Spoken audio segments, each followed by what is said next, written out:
Today, I am reviewing the Westinghouse 12500 dual fuel home backup portable generator. If at any time you'd like to explore this product for yourself and grab it at a great price, be sure to check the links below the video. If you have ever spent a night in a pitch-black house while the neighborhood around you is dark, you know exactly how quickly the novelty of a power outage wears off.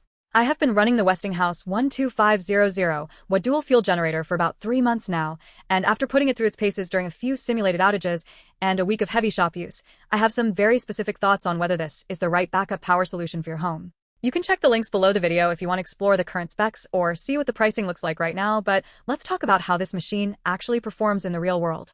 The first thing you notice when this arrives is the sheer footprint. This is not a small, quiet camping generator that you tuck away in a corner. It is a heavy-duty, 457 cubic centimeters engine that weighs a considerable amount. If you are planning on moving this around frequently, you really need to be aware that while the wheels are decent, the weight makes it feel like you are lugging a small engine block across your driveway.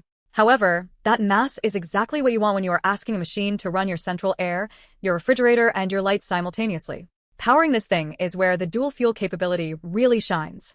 I spent most of my testing using propane, primarily because gas goes bad if it sits in the tank for 6 months, and nobody wants to deal with gummed-up carburetors when the power actually goes out. Running on propane, you do lose a bit of peak wattage compared to gasoline, but for the convenience of never having to worry about fuel stability, it is a trade-off I would make every single time. The remote start feature is another one of those things that sounds like a gimmick until you are standing outside in a freezing rainstorm trying to get the power back on.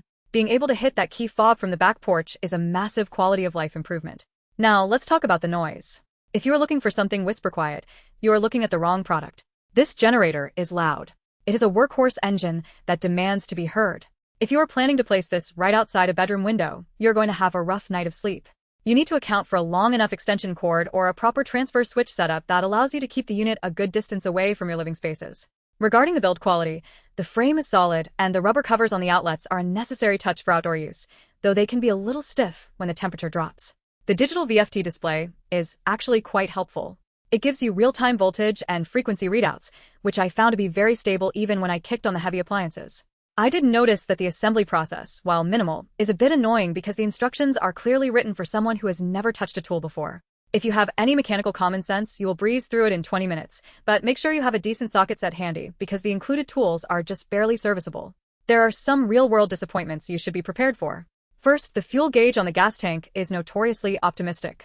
Do not trust it implicitly. If you are running on gasoline, keep an eye on your run time and top it off manually rather than relying on that little needle to tell you when you are about to run dry. Second, the battery that comes with the unit for the electric start is adequate, but if you let it sit for a few months without a trickle charger, you might find yourself relying on the recoil start. The recoil pull is not light, so keep that battery maintained if you want the convenience of the remote start to work when you need it most. If you are a homeowner looking for a reliable backup for the occasional blackout, this unit offers excellent value. It provides enough overhead to run a standard house without having to play the game of unplugging the toaster to turn on the microwave. You can find the latest price and check availability through the links below, but keep in mind that you are paying for raw power and reliability, not for a refined, silent, or lightweight experience. Who should avoid this? If you live in a dense suburban area with strict noise ordinances, or if you are physically unable to maneuver a heavy piece of equipment, this is not the right choice for you. You would be better off looking at a smaller inverter generator that operates at a lower decibel level. However, if you have the space, the need for high wattage, and the desire for a dual fuel system that takes the headache out of fuel maintenance, this Westinghouse model is a very strong contender. It is a straightforward, no-nonsense machine that does exactly what it claims to do, provided you treat it with the respect a 12,500-watt engine requires. Just make sure you have your transfer switch ready to go before the next storm hits, because trying to daisy-chain extension cords through your windows is a recipe for frustration.